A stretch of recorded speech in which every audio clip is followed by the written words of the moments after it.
कि आने वाले एक साथ में अब सानिया है जो अपनी ही सौतेली माँ के हाथों डसी गई, लेकिन अब उसके बाप को तो पता चल ही चुका था कि अब सहीफा ही है जो इस सब के पीछे है।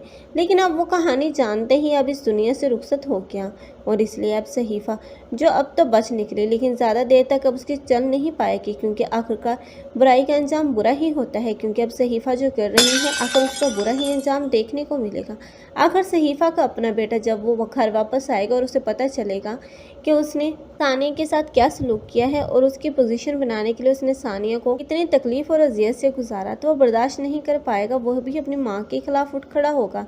जिस बेटे की खातिर वो ये सब कुछ कर रही है आखिर वो बेटा भी उसे मुंह मोड़ लेगा। तब उसे एहसास होगा कि आज तक उसने जो कुछ भी किया है उसकी सज़ा उसे यूँ मिली। लेकिन सहीफा का अंजाम तो और भी ज़्यादा इबरतनाक देखने को मिलेगा, क्योंकि जो कुछ भी सानिया के साथ हुआ है उस सब के पीछे यही सहीफा के कारण सहीफा थी। लेकिन किरण है, अब उसे तो जगह मिल जाएगी अब सरून की ज़िंदगी में, क्योंकि अब सरून की वालदा नहीं चाहेगी कि किरण को डिवोर्स हो।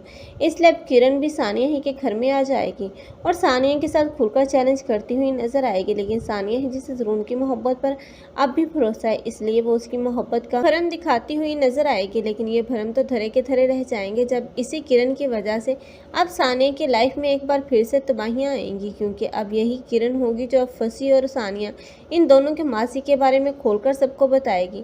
और जबकि सबके सामने हकीकत आएगी तब कोई भी सानिया पर यकीन करने को तैयार